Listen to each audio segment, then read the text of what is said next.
Hey there, Pythonistas, YouTubers, friendinistas. There's a new word. I'm going to just cover some news and things that have happened and talk to Lionel here a little bit.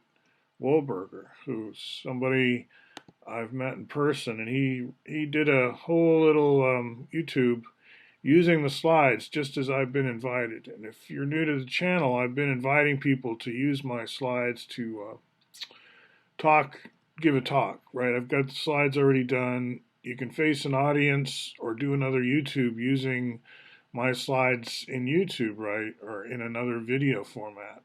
Go through my slides and narrate and thereby help teach some of the stuff.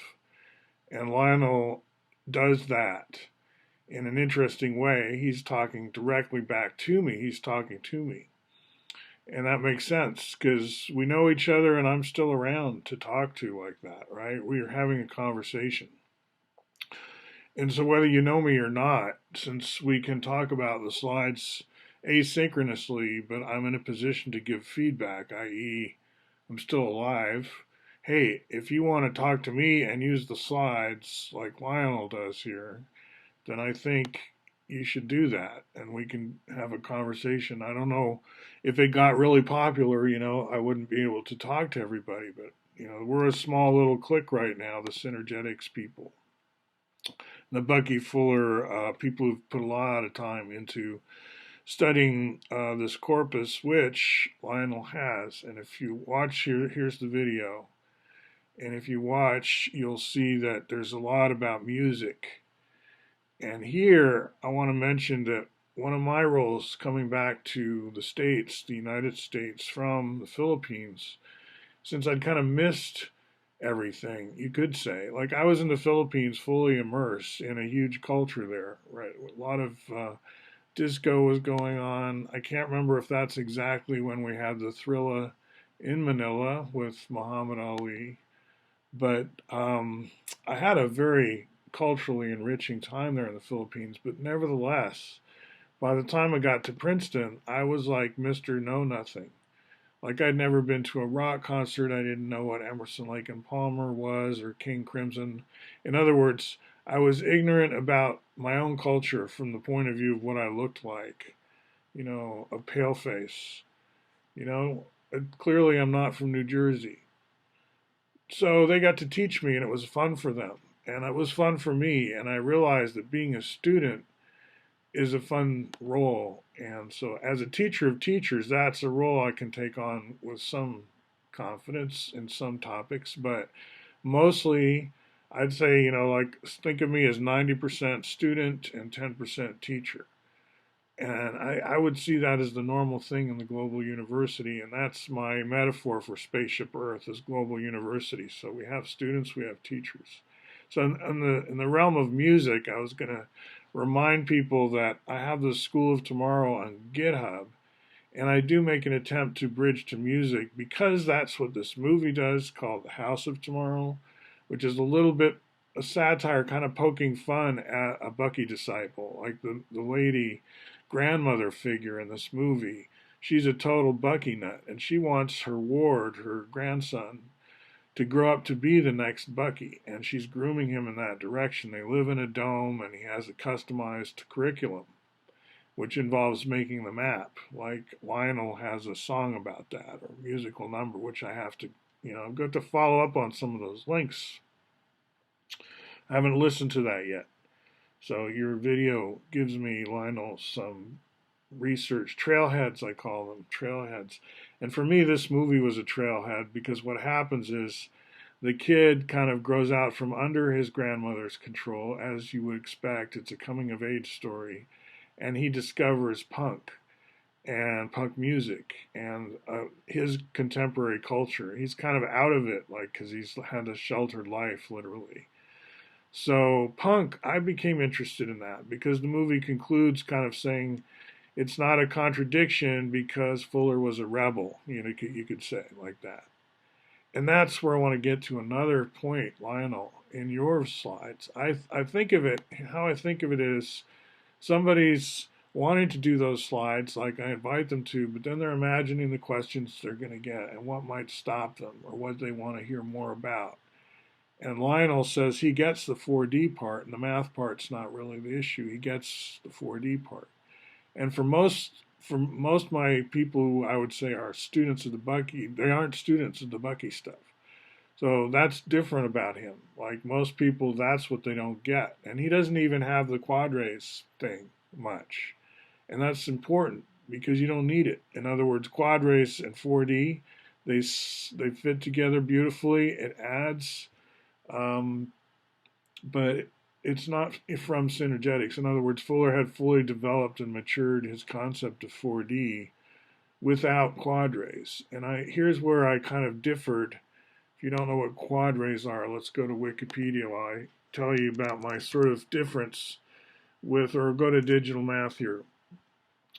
My difference with Cliff Nelson, who also did something coordinate system-y. He did something he calls synergetics coordinates. And I didn't like the way he presented them, as kind of like he was embarrassed for Bucky and for synergetics that it didn't have an explicit sort of comeback for XYZ or something, and that it needed to, and that he was going to sort of retroactively supply something and sort of pass this off almost as if it had been in synergetics all the time, as if Bucky had come up with it, kind of like covering him up, like an old man gets out of the shower naked and you run to him with a towel. That was always my impression of the Cliff Nelson stuff. And that's really, so just to confess, I never understood it that well. It was something he thought of, he was using Ada as a computer language, and I had biases all over the place. So yeah, if we do Quadrays, Wikipedia. Now, what else did Lionel bring up? He brought up Fuller's unable to leave institutions behind.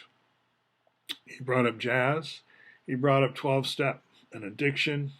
And I think that's what we'll talk about, those three things maybe. But before I do that, other news, I've been updating my answers in Quora, mostly around Python, but I've branched out a little bit. And I could see us starting a synergetic space right in Quora at some point. But it's no big rush on that. So anyway, this is an interesting technology. My guy at Dome, I say my guy, I just met him recently and I was going to preview one of my videos. In fact, the one that Lionel just watched, I was going to preview it here. This is this, David Koski visited this site here. What's shown in the background, this thing. This is a giant dome inspired by Bucky. Now, it doesn't it's not a shelter, it's a skeleton. In other words, I don't think there's any, I could be wrong about this, but I don't think it rains right through that thing, right? It's got grass underneath. It's not supposed to be protective, if I'm not mistaken. It's decorative in a way. Decorative in the sense you could cover it if you wanted to, and also you can hang lights from it and stuff. You can have a stage here that's not meant to shield you from the rain, but it is meant to have a circus happen. You know, you can have like all the Cirque du Soleil kind of stuff, but it's still, you're not inside, right? It's a skeleton. But this got reset. In other words, something happened. This whole website dumped its content, and now he's back to starting over. And I haven't been able to reestablish my login credentials, so and at the same time, Trevor's synchronophile went out. This was back when we were having, like, first I had problems, which this guy noticed. And then, anyway, there's been a lot. The network, the internet is a fragile place. And this brings me to my last point, which I haven't gotten to yet, of course. So let me just put that in as a reminder and go back to Lionel's talk. But keep in mind hypertext, okay? Hypertext. Now, Lionel's talk, I've actually embedded it here in Coffee Shops Network, which is an institution I've been working on. It's kind of a casino gambling, but for things you want to support. In other words, not for yourself. So think of quote, church bingo, and so on. You know, you get really good at games, and because of that, you're a super donor, you know, to all kinds of causes and stuff. So you go into one of my coffee shops expecting, I'm going to turn off comments on this. I usually don't, I think of these as journals, right? Given the Quaker background, we're encouraged as part of our discipline to keep a journal. And it was kind of expected that would become public. It was a diary that, it wasn't called a diary, it was called a journal, right? It's more like a chronophile, like what Bucky did. It's an account, it's a narrative account of your life. But you're not expecting it to be packed with comments and gossip and ads and stuff. So I turn off the comments routinely on my blogs, and a lot of people will say, well, that's not fair, because their expectation is blog. And I'm just kind of, you could say, repurposing the blog. It's such a close thing to a journal that I'm not going to make a new technology. I'm going to use the blog technology, but I'm going to turn off comments. So that's what happens. Just as a warning. So that was me turning off comments. Now, if I go in, you can see at the top of this is one way to find the video, because I'm encouraging you to come look for Lionel's video somewhere, right? It's on YouTube, so there's many ways to find it, but I'm just saying here's another way. Come to November 22nd, Sunday 2020 in coffeeshopsnetwork.blogspot.com, and there will be Lionel's video with text that I wrote talking about this next topic, about what Fuller was regarding institutions. And I think the short answer is he expected, as he grew in prestige, especially around the Kabul Dome and World's Fairs time, he was kind of the face of the U.S. in a way. World's Fair, really, in an almost literal sense. His Montreal Dome. And he was working with USIA, right? Information Agency, wasn't it?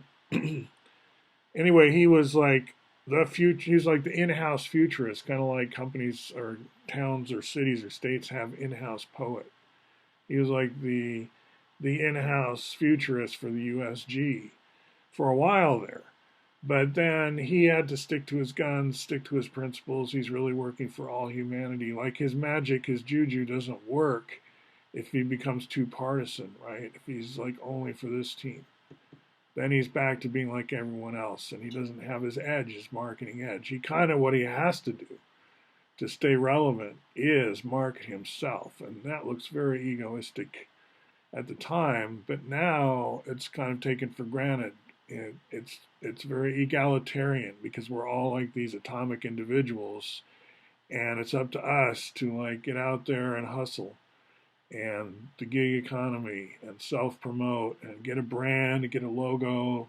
He did all that. He had to create himself, and today that's considered a normal thing to do, like a Jordan Peterson, or you know, somebody who's got name recognition just based on self-promotion.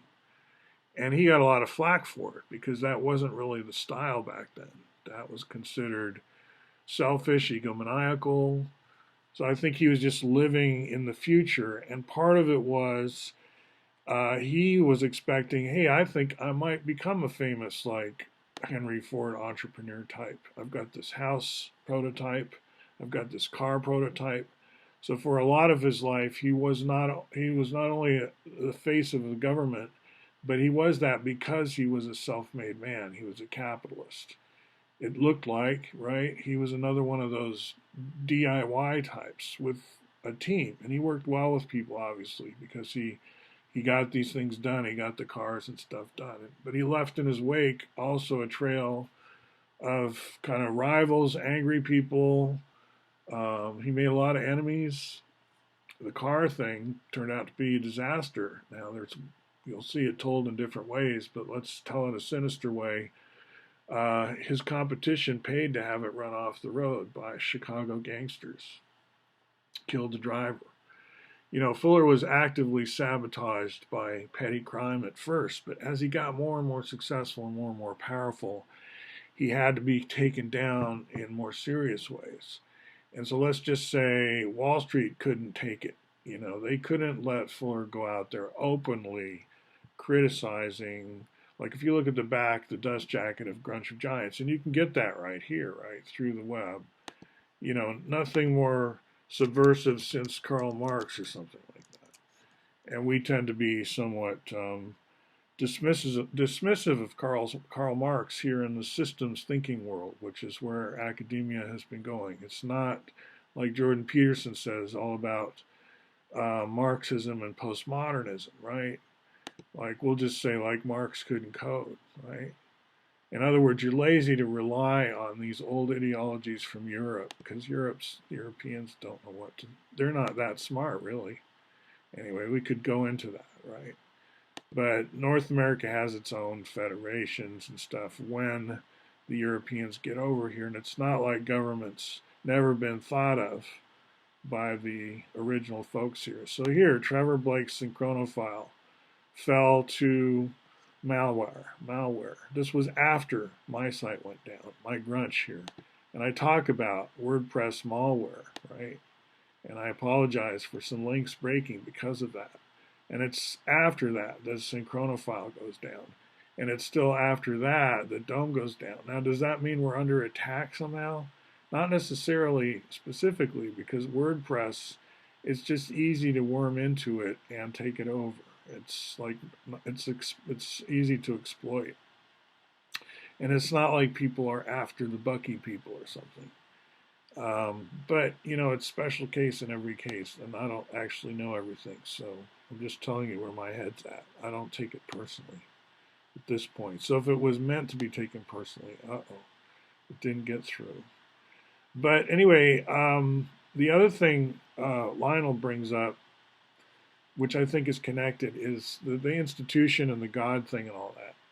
I think Fuller, yes, very much talked about God, and I think secularists don't get it about that. In other words, if you have a non-anthropomorphic sort of Einstein God in your lexicon, then you can be grateful and you can express admiration for other than human beings. And he needs to do that a lot because he is very impressed, not by the egos, not by the personalities, but by the technology, right? The skeletons, the actual machinery, which we don't create. We, the egos, the scientists, the academics, all the ghosts that go through here, aren't really smart enough to do any of this, right? They're getting smarter, our technology's improving, but you have to remember Fuller's thoughts about technology in the universe is that it's very, very, very high tech, way above our level, and pretty much runs on itself. We're lucky to get a piece of it to sort of be conscious of, but it doesn't really need us that much, it seems like sometimes. We're not that important, right? So I think Fuller saw that it was either this was a cosmic gear turning thing where he was a cog in the wheel and things were going smoothly, or he was a nutcase. So it's going to have to be decided eventually. But in the meantime, he just wanted things to grow organically.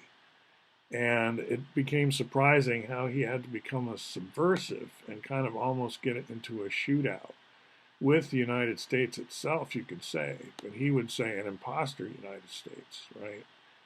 And so he's declaring the U.S. bankrupt by the end of his career, right, in Grunch of Giants. And that's where my story picks up with, explaining about that and giving more perspective. And so I would say the institution, though, that Synergetics was headed towards was hypertext and the web and the cosmic computer and that which would persuade humans to not destroy themselves. He keeps putting a lot of faith on the computer, and we keep thinking computers don't do that. That's not what, he's very naive about his computer. But then I talk about Vannevar Bush and the Memex as we may think, and if you just think of the human layer on the planet as using silicon but to augment and enhance what's going on in brains, whatever that is, right? We've created a synthesis, a hybrid, a synergy of cells and silicon. And that's more the computer. It's a biocomputer, and no one's in control of it. Everyone has programs. Everyone's trying to program it. We're all trying to program it. It's kind of a giant Ouija board thing. So that's the cosmic computer. It's the computational process of planet Earth. And Fuller thought it was inevitably kind of number crunching its way towards success because we have a natural desire to avoid oblivion. We do, right? So he kind of felt like synergetics was probably not nuts, but going to help us, as you say, Lionel, streamline. You didn't use that word, but the Roman number part of what you talk about, where economy of space, economy of memory, economy of like chip design, economy of speed. And I think synergetics is, once you get past the language, a booster of sort of right brain capabilities. Thinking, thinking in the round in certain ways, being good at CAD. But I think tensegrity, here's my final point, and hypertext go together. In other words, what synergetics is getting at, and probably Ezra Pound too, is that we have compression islands of text in a way, and then we have these links where we connect the dots ourselves. And what really is our sort of intelligence is the connections, right? It's how we wire it up. That's what makes it ours, but also it's that invisibility of gravity that makes the sense out of it all. That you can connect things at all is interesting. But hyperlinks are kind of a literal embodiment almost of the gravity that he talks about a lot, the cohering centropic sense-making force versus just the islanded, nothing makes sense by itself, which is kind of the Buddhist thing, right? It's that integrative, everything defines everything synergy that then lights up everything else. And that's kind of the God Omega thing, right? And singularity. They all can be mapped to each other if you feel like doing that. And I think that the pushback Fuller gets for talking about God is dissipating as people realize that there's a functional, like, programming aspect to religion that's not stupid, right? The opium of the people thing, that was clever, but it was just one more meme on Facebook, and Karl Marx couldn't code. All right. So any other news I have, I can wait for the next video. Follow up on Memex, As We May Think, 1945 by Dr. Vannevar Bush, because he was right. Can't fool Cosmic Computer, notice. Grunch.net is a good place to go. Remember, HTTP, not HTTPS. And your browser may freak out if you try to do HTTPS, because that's not what's there, and browsers are getting more and more panicky about ordinary HTTP. So yeah, Quaker High School, everything that Lionel already understands about 4D is pretty much something we could share by the end of high school.